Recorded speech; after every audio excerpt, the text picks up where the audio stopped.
Hey everybody, welcome to another edition of the Boxing Pulse, joined by Eliud Vasquez-Torres. I'm Chris Guns. Eliud, today we got Ron Katz on the line. What do you know about Ron Katz? Ron. Matchmaker Extraordinaire. That's right. He's one of the better matchmakers in boxing, very well-renowned. I'm pretty sure he has a lot of stories to tell. Yeah, let's get to it then. Don't waste no more time. Let's get him on the line. Mr. Ron Katz, thanks for joining us at the Boxing Pulse. Pleasure having your time. Thanks, guys. It's a pleasure to be with you, too. I want to say matchmakers are most often not mentioned at all, but your job is maybe the job in boxing that requires the most work and the most duty may be required. Describe the details of the work you do as a matchmaker and what your duties to make an event go from just like a fleeting thought to becoming the event. Being a matchmaker is a lot more than just picking up the phone, calling a couple managers and see if their fighters want to fight each other. There's a lot more details that go into it over and above that, such as making airline reservations, getting medicals done for the fighters, things like that people don't realize. A lot of like infrastructure type things. So it's not just, most matchmakers anyway that I know just call up and make a match. There's a ton of work that goes involved, and you got to stay on top of the guys. For example, I have a show coming up this Saturday in Long Island. So, it's a matter of calling the guys every other day. The weigh-in is coming up, reminding them of what time the weigh-in is, where the weigh-in is, things like that. All the little details that usually go unnoticed that one definitely has to stay on top of. Mm-hmm. A lot of work, yeah. Especially these days. Yeah, true. And you served as a matchmaker to the game for 35 years now, right? And that is correct. I'm in my 35th. Yeah, and that's like an entire career in and of itself. But you did many things before even getting into boxing, didn't you? Tell me about the pre-boxing. Actually, I got into boxing when I was, I want to say, about 23 years old, somewhere around that age. But yes, I did many things before I got into boxing. Believe it or not, being on the road with the National Touring Company of Godspell, as a company manager, working with KISS for a couple weeks, helping them out after I finished my Godspell thing, DJing in nightclubs, things like that. So, all the fun things a young man likes to do, I did. Did you like boxing growing up too? It wasn't my number one sport, to be honest with you. It was probably, way down on the list. I watched the occasional fight, and obviously, Ali Frazier won when that came around. It piqued everybody's interest.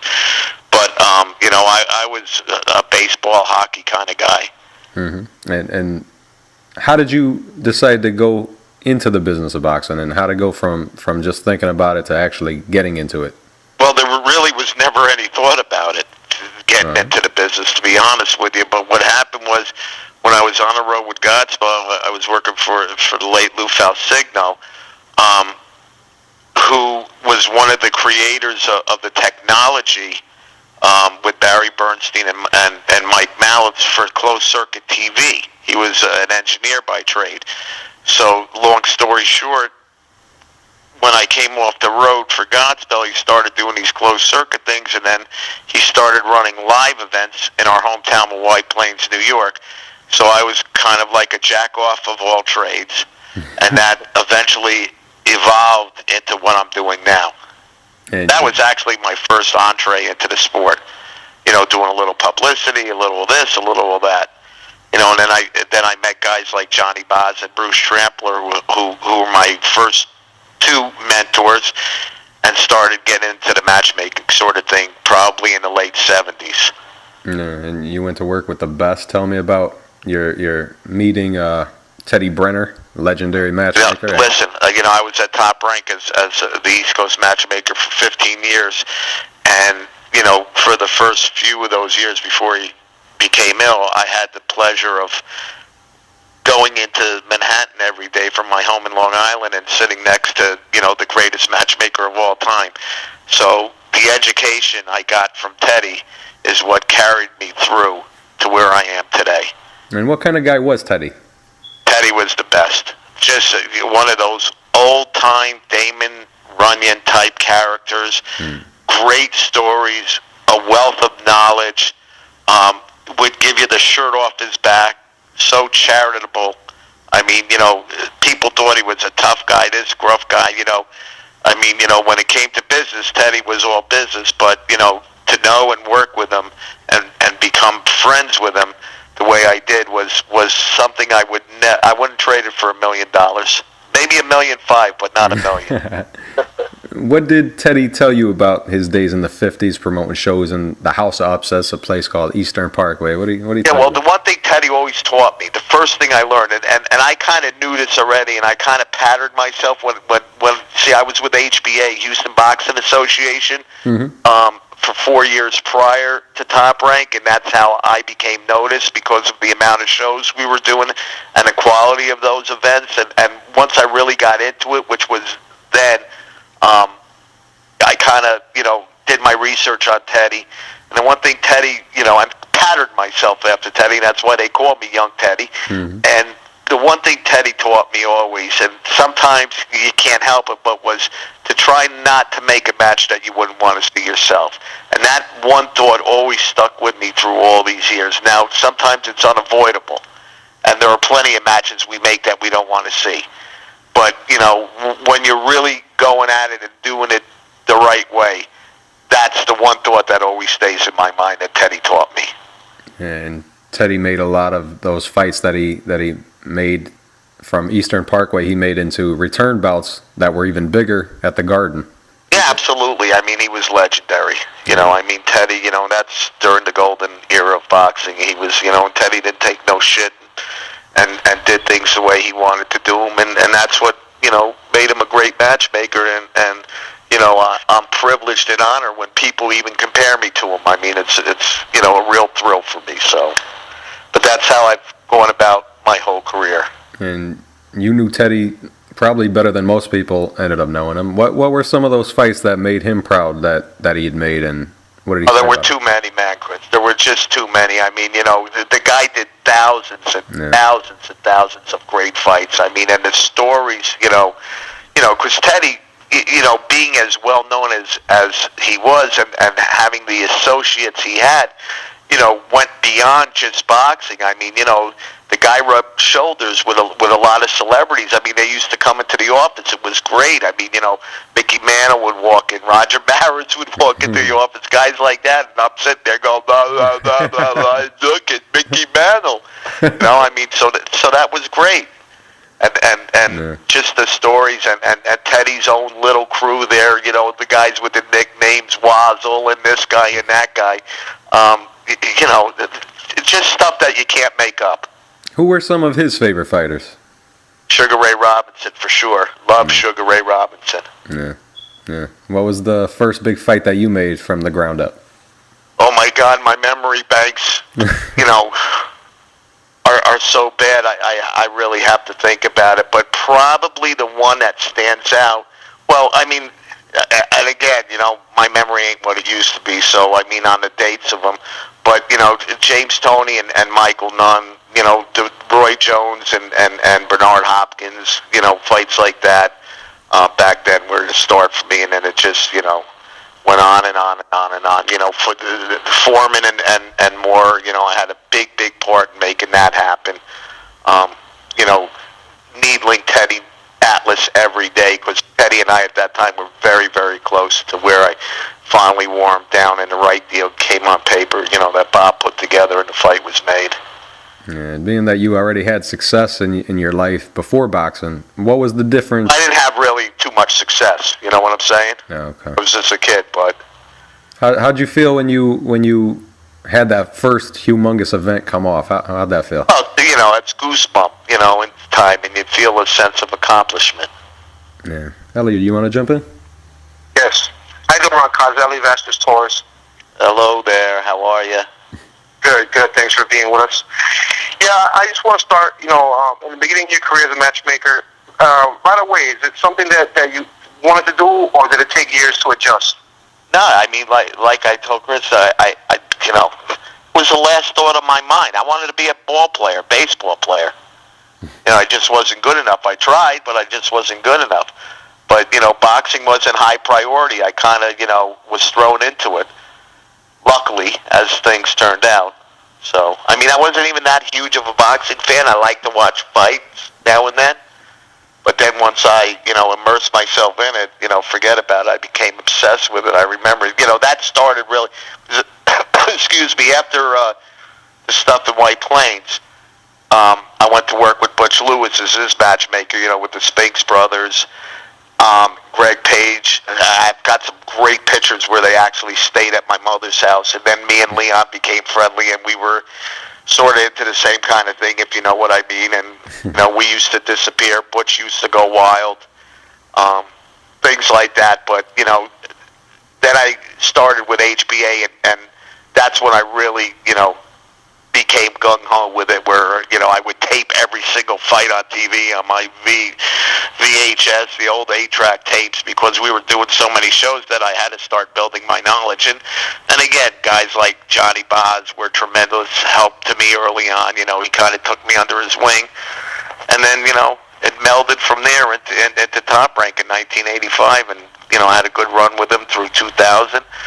Then I partnered up with Sugar Ray Leonard for 4.5, 5 years. We were cranking until he jumped ship and went to the Contender, and, just tried to survive since then. Yeah, and which promotion did you work for first? Was it Top Rank or Butch Lewis? No, Butch was first. Butch was in the early 80s. And can you describe? And then I went with HBA after that, with Josephine Abercrombie, Houston Boxing Association. Okay. And we had a couple good guys, Frank Tate, Orlando Canizales, a couple decent fighters. But we were doing a ton of shows. Okay. And that's and what got Butch Lewis? Butch, let me tell you something. I love God rest his soul. I love Butch.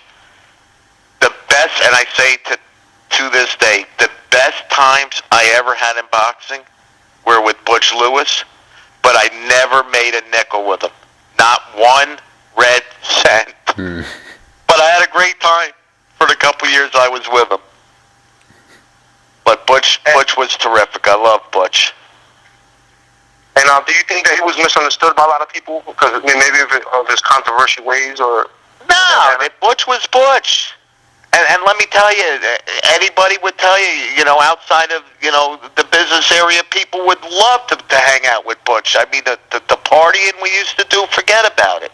He was so flamboyant. He was great, and he was very smart. He was a shrewd guy. But Butch liked the limelight. Oh. But Butch also kept it all for himself. He never let everybody else eat, but he would take you along for the ride. And what about Sugar Ray? Do you think that he made a mistake going to Contender instead of keeping his promotion going? That broke my heart, Elio. That because they came and recruited me. I brought him up to ESPN because I've since my days at Top Rank until to this day, I've had very, very strong relationships with all the people at ESPN. So I brought him up there. We made the deal. Our company was really cranking. Really cranking at that time. Golden Boy was so distant in our rearview mirror, it wasn't funny. And if you go back and look and read the stories, what I'm telling you is fact, not fiction. But it just came to the point where I don't think Ray didn't want to do as much as he was asked to do, maybe, and his partner Bjorn Rebney and him were not getting along. So he decided to take, I guess, what you would call the easy way out. But that really broke my heart because we had a lot of good fighters, 6, 7 fighters who went on to become world champions, and the company was really cranking. And how long were you with Top Rank? Was it 15 years or more? 15 years. Yeah, 1980, the end of 85. I'm sorry, early 86 through the year 2000. And I was responsible for probably 95% of the shows. From like 1989 through like 1999. Wow. Aram, listen, before the internet and all that other shit come about, never fail, 6 a.m. my time, Aaron would call me every single day. You know, what's in the papers? What's in the papers? Those are the good old days when every day there was something about boxing in either the Post, the Times, the Daily News. But, you know, that's yesterday now. We're here today.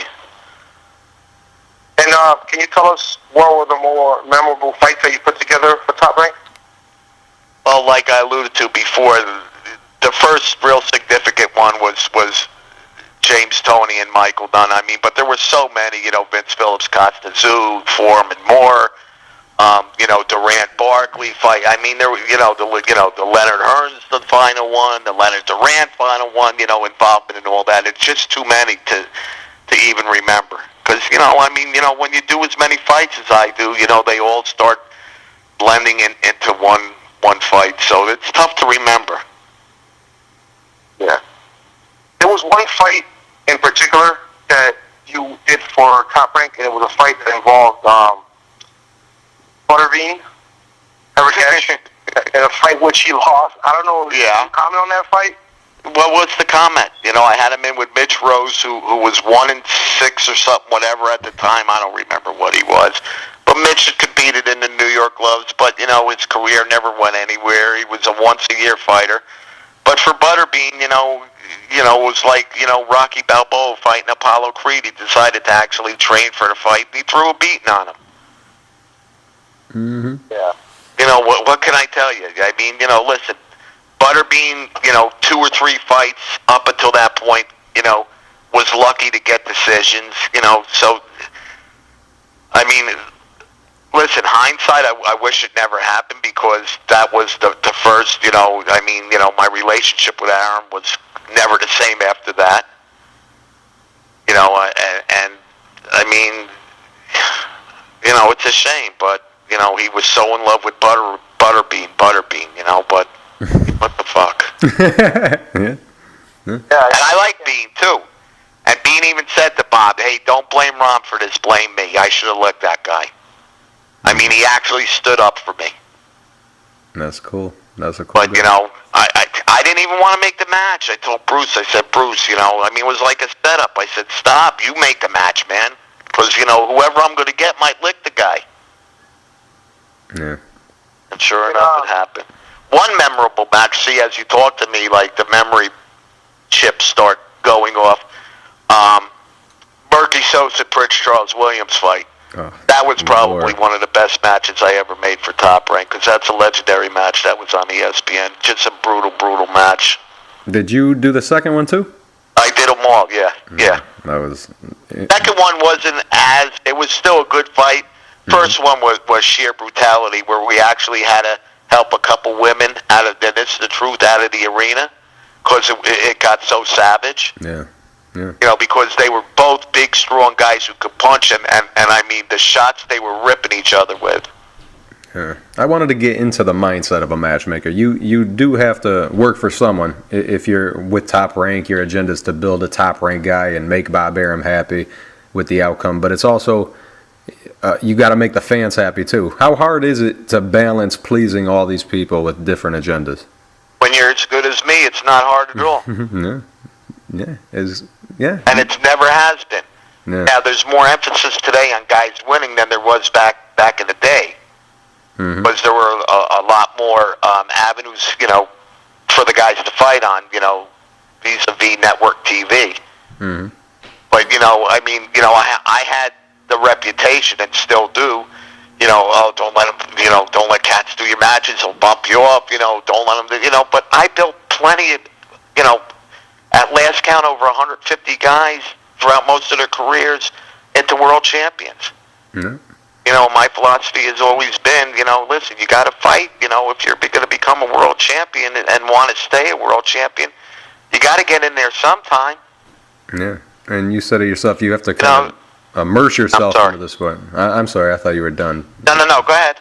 You said yourself you have to really be involved in the sport and immerse yourself into it. How much time do you devote to studying boxing and boxers nowadays?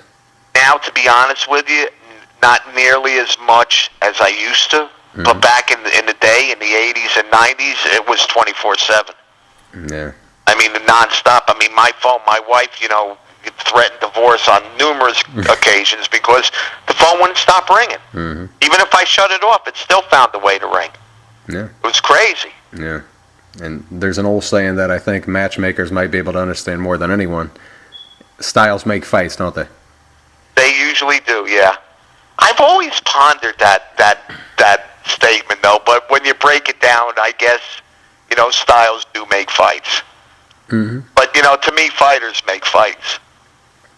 Yeah. And tell me about this. There's ways to make a match that seems and looks even.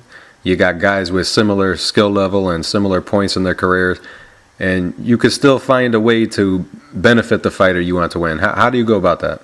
Say that again. I'm sorry. I didn't catch it. You kind of broke up halfway through it. There's ways to make a match that seems like it's even on paper, similar skill level and similar points in their careers, and you could still manage to give a guy that you want to have the edge. How do you There's always,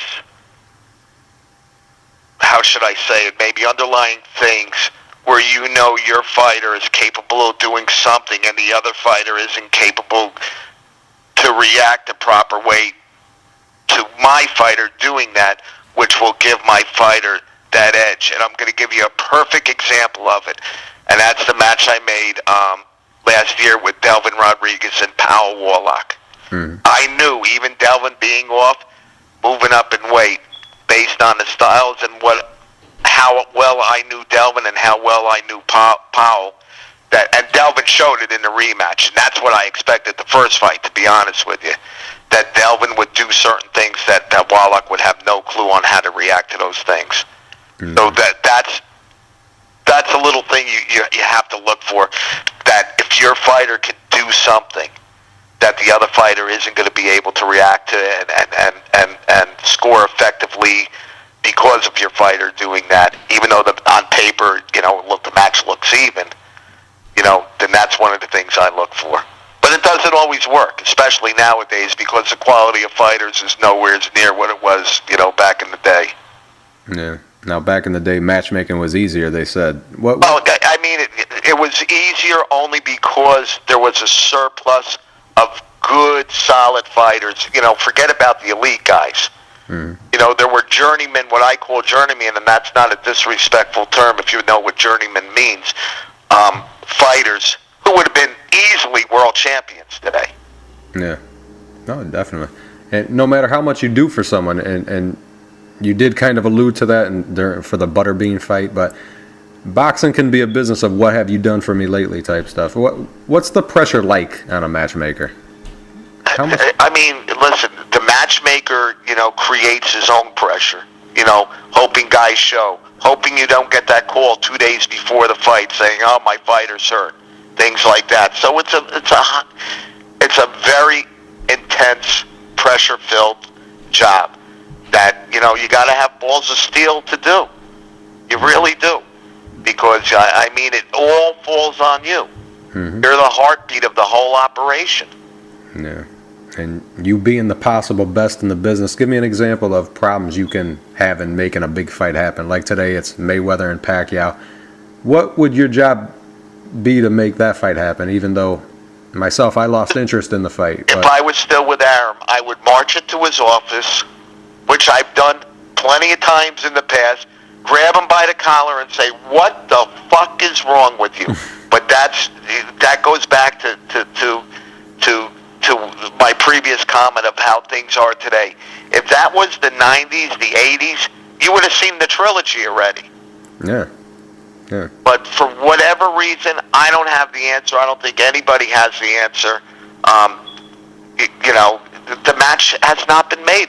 And now, in my opinion, although we'd still like to see it, it's like, not who cares, but it's like, God, why couldn't this been done 3 years ago when it really, would have helped the entire sport out and juiced everybody up? Now the guys are getting older, and it's, the guys aren't, what they were, and it's not the same thing, and never will be. Yeah. Who do you think would win that fight, though, if it was made today? Today? Yeah. I'd still, and I've always thought that Mayweather would lick him easy. Yeah, same here. That's why it took some of my care away, you know? They want to make it difficult to make, and I already feel like I know who'd win. What's the point? But you know what? Aram never gave a crap about, I mean, listen, he always had a rooting interest, and always, especially when Marvin fought Hagler, and then later on George and guys like that. But, Aram was always about the business aspect of it, and make the best match that could be made to generate the most money that could be made. But he ain't like that no more, I mean, that's just a nature of the business, I think, and the sign of the times that we're in right now. Yeah. I mean, listen, we feuded with King back then, but it wasn't like, the viciousness that it's with Golden Boy. Mm-hmm.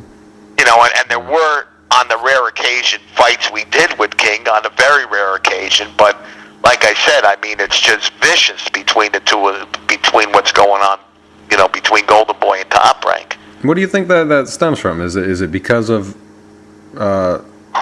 Oscar's relationship when he was with Bob Arum? Probably.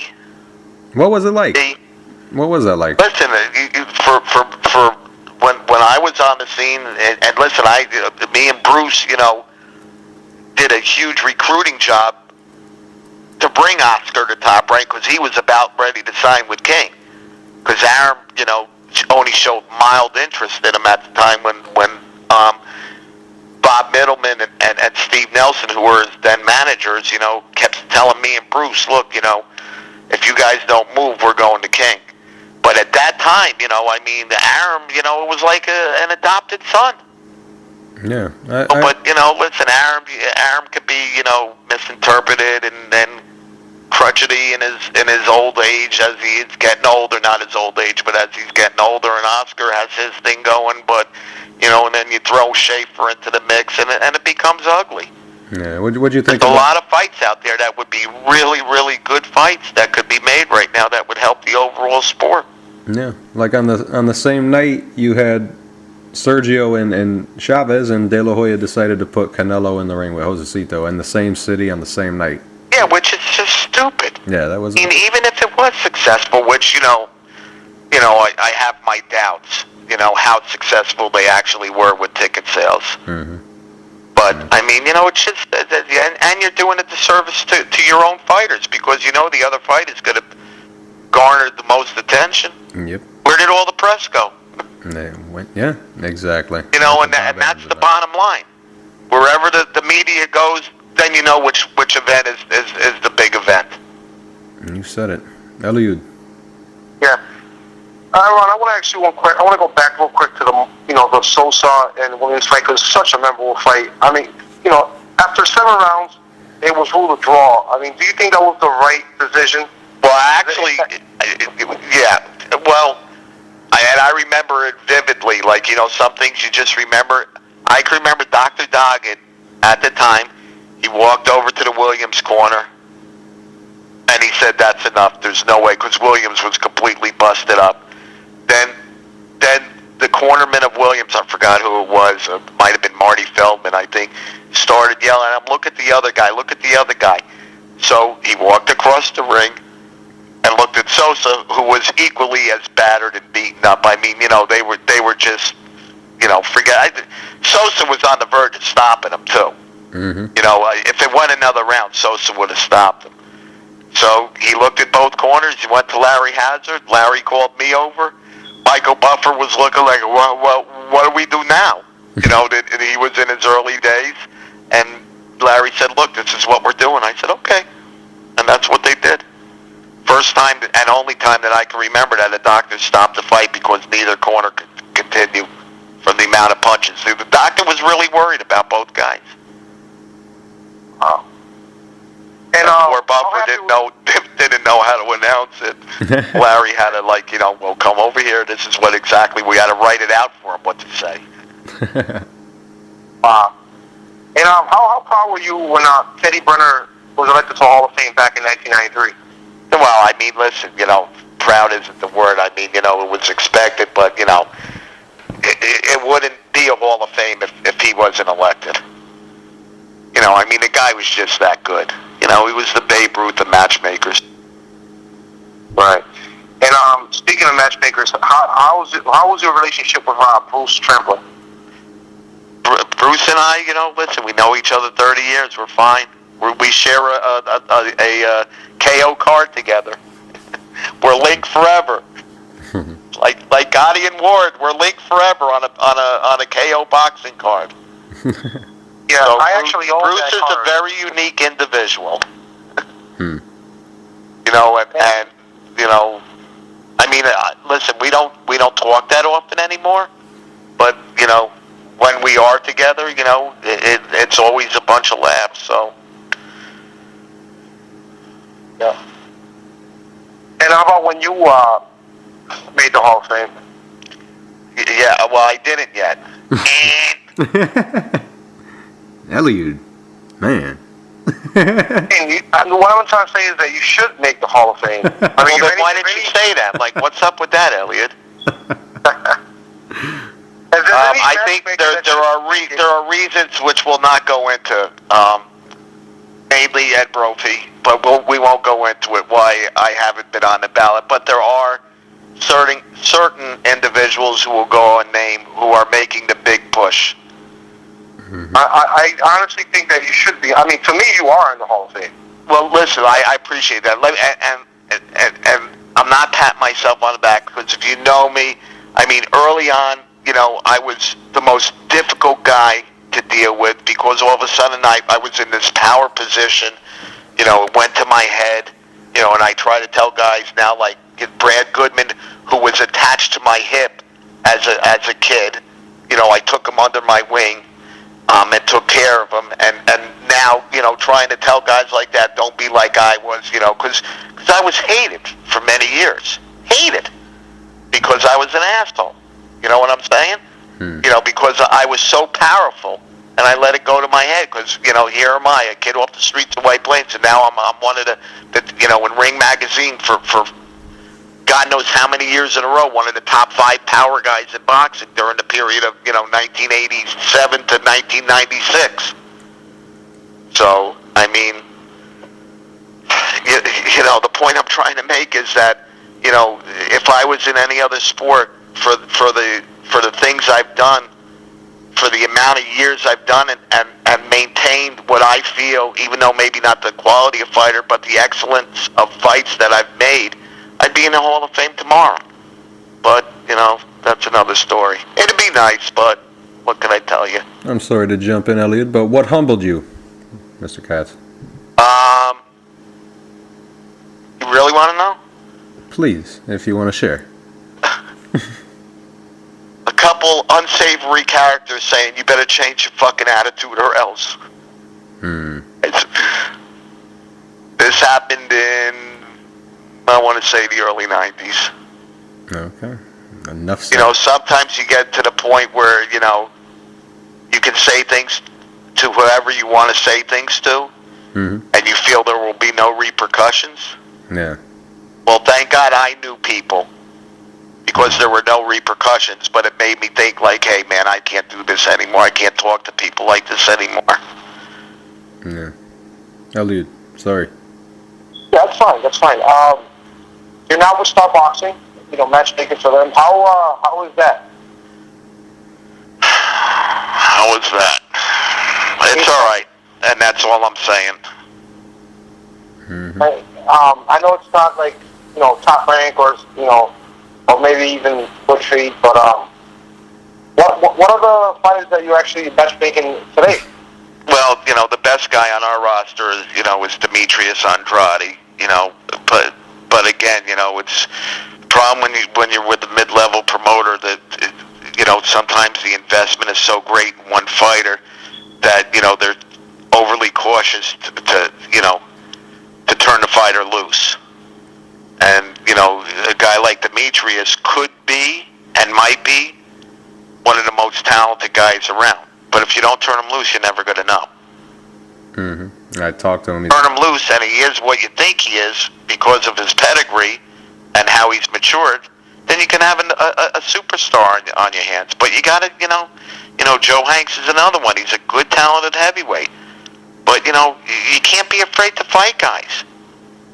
You have to turn them loose a little because you're only going to get better, and if you fight the better guys and you win, and you're obviously going to be going on to bigger and better things. And do you feel that Bobo Andretti is like protected? Is that what you're saying, or something? I'm not saying he's protected, but I'm saying that there should be more of a willingness on everybody's part to put him in more meaningful matches. You know, he's fought some decent guys, but for his skill level, in my opinion, and what he's accomplished as an amateur, he should already be there where a lot of guys are, like guys like Lara and guys like that. You know, Ricky Dial and guys like that. Because he has as much pedigree as those guys. Yeah. He seems like a good kid, but there's some fighters who are hard to deal with. Some are prima donnas in some way. But what kind of problems do you encounter with such fighters like that? And not many, you know, and I haven't over the years. You know, the fighters, to me, for the most part, are pretty cool guys. I mean, you know, the managers can be a pain in the ass, and once in a while you run into, you know, little issues like, why am I staying in a double room? Why don't I have a suite? You know, those kind of things. But you know, not too much, because I don't tolerate it, to be honest with you. Yeah. What goes through your mind when you're trying to put a card together? You get your marching orders to make a fight. What's the first thing that you do? First and foremost, you know, okay, where are we doing the fight? You know, what can I put on this show that's going to be attractive enough to the population in that area that's going to make them want to buy tickets? Then, okay, here's my main event, Chris Algieri. Who can I put him with that's going to make a good enough fight where he's going to win and the people are going to be happy that paid $100 to see him? And then just move right on down the line for the undercard. And that's really, you know, how I go about putting the show together.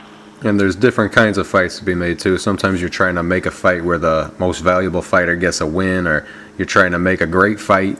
What one is the... Exactly, especially, you know, in you know, I mean, we do a lot of off-television shows, dark shows. We do a lot on TV, also on ESPN, obviously, and other networks. But in these dark shows, you know, the heartbeat of those dark shows are the local kids that are going to sell tickets.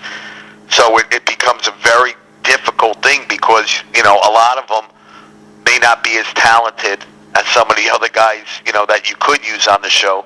You want them to win so that the next time you use them, you know, instead of selling 75 tickets, maybe he'll sell 125 tickets. But you also want him to be in a competitive enough fight, you know, where his people who are paying money to see him fight and naturally want him to win are juiced a little. Yeah. You know, and I've been lucky enough to be able to do that for many, many years. You know, once in a while you'll get clunkers. That happens. Mm-hmm. So you know, it's unavoidable. Like I said, there's plenty of fights out there that I've made that, you know, I wanted to go in the back and puke after, so... Yeah. I'm sure you have a lot of fights that you feel good about, but would you rather make the fights where you need a guy to win, or would you rather make a very good competitive fight that you don't know who's going to win? Which one gives you the most fulfillment? Part B. Yeah. Just making the Not good even fight. thinking about it. Yeah. And that's my pedigree. Yeah. And did you ever make... That comes from Teddy and the other guys I mentioned, Bruce, Johnny, and guys like that. Yeah, you mentioned before about the Butterbean and Mitchell Rose. What other fights did you have where a guy that you wanted to win didn't? Oh boy, again, you want to tap into my memory banks here. I'm going to have to think. The one fight right off the bat that I thought he was going to win, and I was shocked he didn't, because the other guy showed up like he was, you know, 25 years old again, was Duran and Barkley. Yeah, that was a surprise.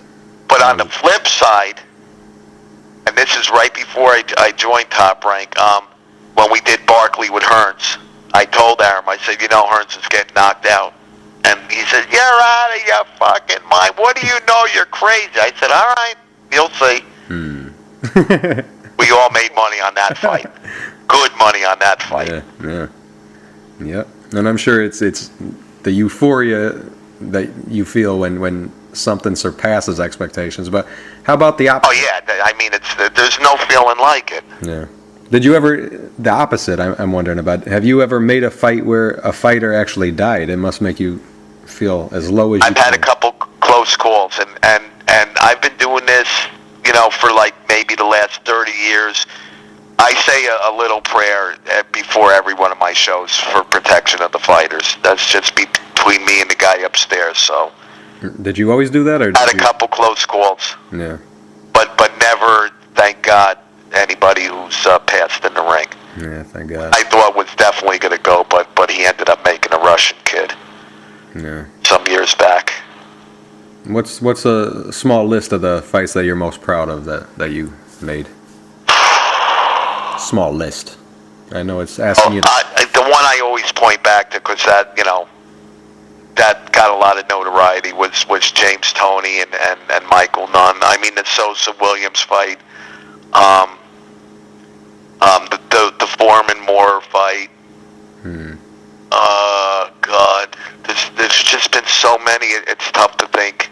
It really is. It's hard to remember, because if I talk to guys, they'll say, "Well, what about that fight you made?" And I say, "Oh shit, I forgot about it." Yeah, it's tough. I mean, when you do so many fights and you get older, it's tough to remember. It really is. I hear you, and you got such a long history too. But I'll never forget that George Foreman knocking out Michael Moore fight. But what was it like at Top Rank when that happened? Oh my God! Because we were sitting there, and like with our hands, our chin in our palms, because Moore was toying with them, and then like boom, and it was like 4th of July. Forget about it. Yeah, amazing moment. Amazing. It really was. It really was. What are your favorite fighters to make a match for? Well, I always loved making fights for James Toney, because he never said no to anybody I proposed. Yeah. And there are a lot of other guys like that, but James was one of them. Who's your least favorite, or you might not want to answer that?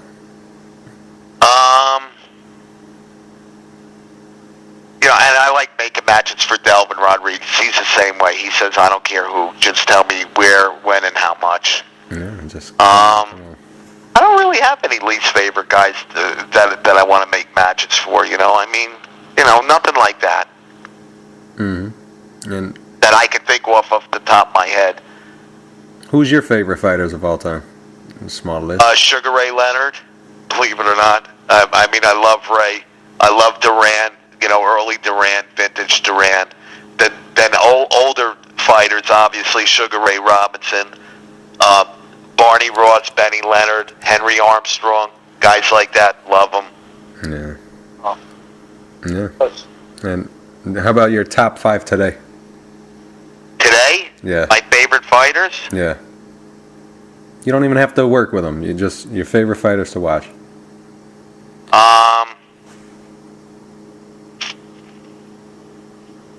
Who are my favorite fighters to watch today? That's a very good question, because I haven't really given that question much thought, but let me think about that for 1 second. Who are my favorite fighters?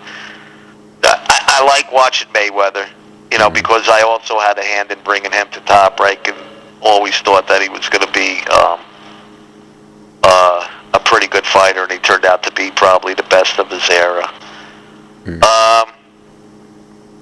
I like watching Sergio Martinez. I like Juan Manuel Marquez. Watching guys like that fight. Yeah. Pacquiao, obviously. And whoever else. I'll. And how great where is it Floyd? It is. I'll watch. How great is Floyd all time? Where would you put him? All time? Yeah. Probably top 20. Top 15, maybe. Some people are getting a little carried away, I think, putting him at number 2 or 3. Some people even put him at 1. Yeah, because you got to remember the big difference between now and even going back before my time was, the amount of great fighters there were at each weight. Now there's maybe 1, 2, 3. Back then, in the 30s, 40s, 50s, there may have been 10, 15 guys. Yeah. You know, and if, you know, that's why, you know, I'm not really one into the pound for pound mythical kind of stuff or that, but, you know, if, you know, people always say, well, look at today's athlete is stronger, has more things available to him. I said, okay, well, if you want to make a correct argument, then make those things available to the fighters back then. Mm-hmm. And then you have an equal playing field, and then tell me that this guy would lick that guy. Plus the trainers. There are no good trainers around today. You can count them on one hand. Mm. You know, where back then, you know, you had, you know, hundreds of guys that were, you know, world-class trainers and teachers. Yep. And that's, you know, today the word defense doesn't exist in our sport because there's nobody really to teach it. You're absolutely right. And that was my... Watch fights. Watch how many guys actually move their head. Oh, I know. Or faint. No one faints no more. It's a lost art because, you know, there's, you know, a few trainers that I respect, like Freddie and Robert Garcia, Emmanuel naturally, you know, Ronnie Shields. You know, there's a few guys, you know, those are old school guys. Mm-hmm. But, you know, for the most part, you know, these guys just, you know, Virgil Hunter's a very good trainer. He actually teaches his guys defense. Yeah. You know, defense is a very important part of the game. Yep. You could be a great offensive fighter if you don't have defense, you know. You got to be damn lucky to get to the top. Yep. And my next question was, give me a list of the best trainers, and you already did that, so thank you. And yeah, well, I'm talking about now, but, you know, back then, you know, when I first broke into shit, guys like Ray Arcel, Freddie Brown were still around.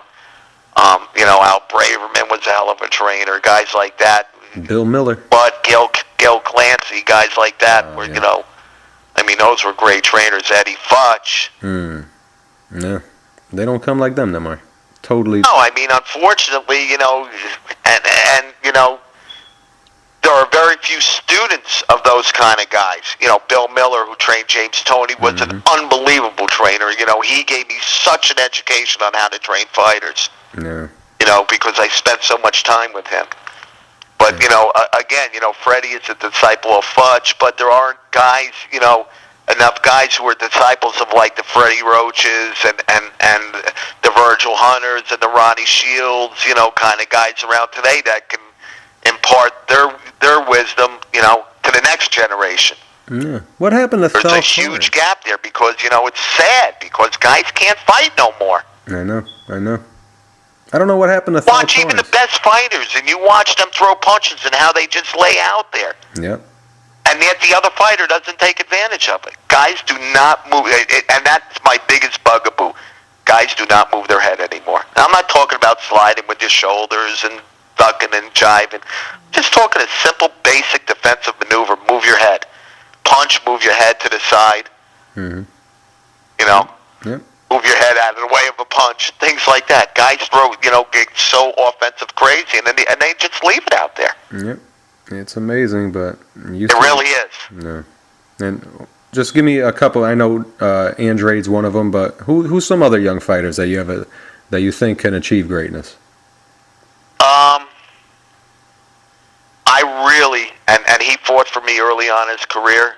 If he keeps his head on right, I really, really like Adrian Bronner a lot. Mm-hmm.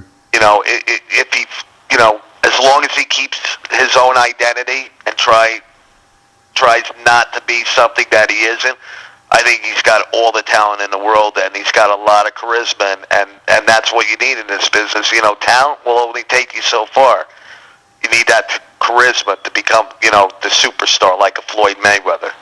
Yeah, I really like Bronner a lot. I love Bronner, but I think he's fighting way too many smaller guys, and that weight issue was almost unforgivable. What he did was inexcusable.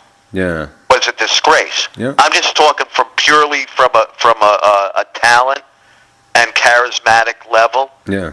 That's kind of like, you know, I mean, even a smaller guy, a guy like Abner Mares, you know, I like guys like, you know, there's a few out there. Yeah, yeah. And what do you think about the game and the strength and conditioning coaches being used and a lot of guys testing positive for PEDs? Well, I mean, listen, that's prevalent in every sport. You know, just guys get caught. Some guys do, some guys Don't. Yeah. Do you think there's anything you could do about it? I don't know what to say on the matter because I'm not an expert on the matter, and the effect they actually have and how beneficial they may be. I think in a sport like baseball where there's a long-term, a long season and a lot of games, that it probably benefits you far greater than, one fight. You know what I'm saying? Mm-hmm. But listen, again, I'm not an expert. I could be wrong on that. But, I mean, it's just crazy how so many of these guys and so many, I guess, of these things they're taking, which they think, are okay, are not okay. Yeah. Yeah, they have to start knowing what's going in their body more, taking more. Yeah, yeah. I guess, maybe somebody should sit down and actually educate the fighters, the managers, people in the business. Look, this is good, this is not good. I know you got this at GNC, but this contains certain things, and this is going to turn up as a positive test. Yep. I know you're drinking tea where there's cannabis pellets in it, and then you think it's all right. It's going to turn up a positive test, Julio. Totally right. So one has to know, what's right and what's wrong. Yep. Elliot. I guess in a perfect world, if everybody, just, was clean and did natural things, then there'd be no issues. Mm-hmm. Hey, Ron, I got a question. Do you think that championship belts should be reduced to one per division for elite matches can be made? Say that again? Do you think that every division of boxing should be reduced to one championship belt for, elite matches can be made? Yeah, but that's never going to happen. You got far too many organizations, far too much money floating out there.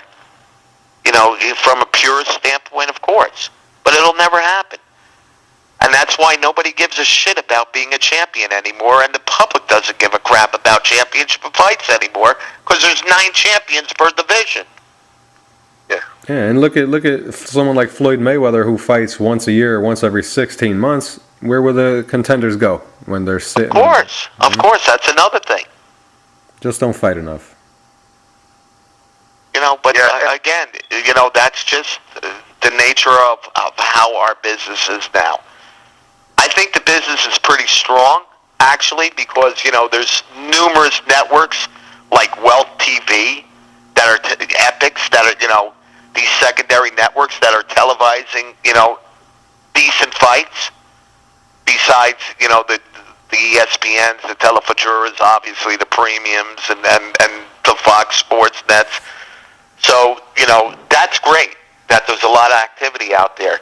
What would be sensational is if we can ever get back on network TV. But you got to have the talent. You got to have guys who the casual fan is going to show interest in. True. That's how, guys like Ray Leonard, and those guys became so big. Because, they came out of the Olympics, there was such hoopla, people saw them, and the casual fan who is only going to watch Ray Leonard fight, tuned in to see Ray Leonard fight. Mm-hmm. And the poor kids got a chance to sit at home and see great fighters. Now you have to be somewhat affluent at least to even see these no things. doubt. And now the problem is, a lot of the Caucasian guys are going into MMA because it's, in my opinion, a lot easier. As from a not that it's an easier sport, but fundamentally, it's a lot easier to become an MMA fighter than a boxer. Because a boxer takes unbelievable amount of technique. Mm-hmm. And back in the day, there was a plethora of Caucasian fighters, plethora of African American fighters, and they're not here anymore. Yeah. Back in the 70s and 80s, you had fighters coming out of the Olympics like Sugar Ray, the Sphinx Brothers, you had Brenner, Holyfield, and a few others who made a name in the Olympics, winning medals, gold medals mostly. You don't see that nowadays. What do you think is the decline of the Olympic boxing? Well, it's because of our overall amateur program. That's why. It's gone to shit. And I was told in confidence after the fact that these kids that went to these Olympics had 2 weeks to train for the Olympics. It was in such disarray, and the coach, was replaced. And they brought these guys in at the last minute, and the guys they brought in couldn't work the corners. And they expect them to win. And it trickles down right to the Metros, to the local Golden Gloves. I say bring back smokers, like the old days. Let these kids get a little experience before they go into the Golden Gloves. They don't let them do it anymore. Back in the day, in the New York Golden Gloves would be upstairs in Madison Square Garden, putting 20,000 people in there. And the kids that were fighting in there already had 30, 40 amateur fights because they were fighting in smokers every week. Now you see guys winning New York Golden Gloves with 7, 8 amateur fights. Come on, please. You may get one exception, one out of a 1,000 that is special because he's been given God-given talent. But what about the other 999? What are you going to do with them? And I want to go back to early in your career, Mike Tyson. I know you did a lot of his early fights. I did. And I did 17 Mike Tyson fights, from his 6th fight right up until the Berbick fight. The last fight we did was Marvis Frazier. And were you excited to watch a Mike Tyson fight and actually make the fight? Because I loved every second of it, and I loved being around Mike every second of the run. It was great. It was very special. You knew you were rolling with somebody very special, who was going to have an everlasting mark on the sport. Unfortunately, he made a left when he should have made a right, and that kind of killed everything. And how was your relationship with Mike in those days? Oh, sensational. To this day. He sees me, he'll give me a big bear hug. My wife, he'll kill me. He would take a bullet for my wife. We spent a lot of time with him. One of his pet peeves is we always, after the weigh-ins, can we go get an ice cream now? Like a little kid. Every show, we would take him for an ice cream. No. And when did you know that, or even think that he was going to become the next great heavyweight? The first time I saw him, and the first time I had to go into a dressing room and convince his opponent to actually come out and fight. Oh, wow. How do you think Mike would that do happened more than once, let me tell you. How do you think young Mike Tyson would do against someone like Vitaly Klitschko or the big guys of today? Knock him dead. Mike Tyson could have been probably the greatest heavyweight of all time. Absolutely. Yeah. If he stayed the course, if Jacobs didn't die, I mean, a lot of ifs. Mm-hmm. He was that good. I never saw anybody. He was that fast, and he was getting better. Yep. I never saw anybody who it's such a shame with what he was born with and what he got out of it, I guess. Yep. I mean, listen, the intimidation factor alone that he brought with him, would win him the fight before he even stepped into the ring. Yep. Did you see his show? The show he got on there? No, I didn't actually. Didn't. Go on, Elite. Yeah, how were you scared or worried for Marvin Frazier after Tyson totally destroyed him in 30 seconds? No, I wasn't scared because I knew what was going to happen. Guys who get knocked out like that, you don't get scared of. It's the guys that hang around and take the beating, like Jesse Ferguson. Those guys you start getting a little worried about because they're just too game for their own good. But Marvis, I knew, and listen, I spent 4 days with Joe, because Joe was great and had a good relationship with Joe, and he was so convinced the kid was going to win. So how do you tell the great Joe Frazier, Joe, don't blink your eyes because it ain't going past one round? Yeah. Well, I guess you just let him see for himself. Yeah. I want to thank you. No, listen, Joe was Joe in old school. Hey, let the boy fight. Mm-hmm. Wins, he wins. If he don't, tomorrow the sun will come up. Yeah. Yeah. All right, gentlemen. Thank you, Mr. Katz. Appreciate your My time. pleasure. I'll see you guys on Twitter. You got it. For your time, Ron. My pleasure. Great talking to you. Take it easy. Okay. All right. Bye-bye. Legendary matchmaker Ron Katz. Elliot, great guy. Great conversation. Yeah, he's a great guy, good conversation, a lot of history. There's so much to talk about him. Just this segment isn't enough time. And I also want to address a little blunder that I did. I told him how was it when he made the Hall of Fame. To me, he's in the Hall of Fame. That's what I meant to say it. But, I didn't say it in those words. But if anybody heard that earlier, that was a little blunder I did. But, hey, what can you say? You're talking to Ron Katz, who should be in the Hall of Fame. Yeah, I think you might need to get your own Hall of Fame going. He's in the Elliott Hall of Fame, and that's damn good enough. But I should have asked him if he's in any Hall of Fame. I'm pretty sure he's in a Hall of Fame somewhere. I mean, there's the International Boxing Hall of Fame, there's a New York Hall of Fame, there's a LA Hall of Fame. He's in a Hall of Fame somewhere. Yeah, he's probably in a few of them, or maybe he should be in all of them. There's actually now going to be a Las Vegas Hall of Fame.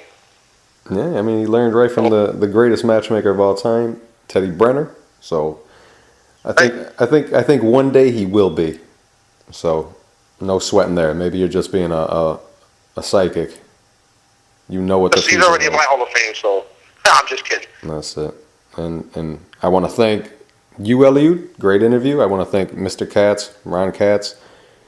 Great conversation, and we will keep in touch.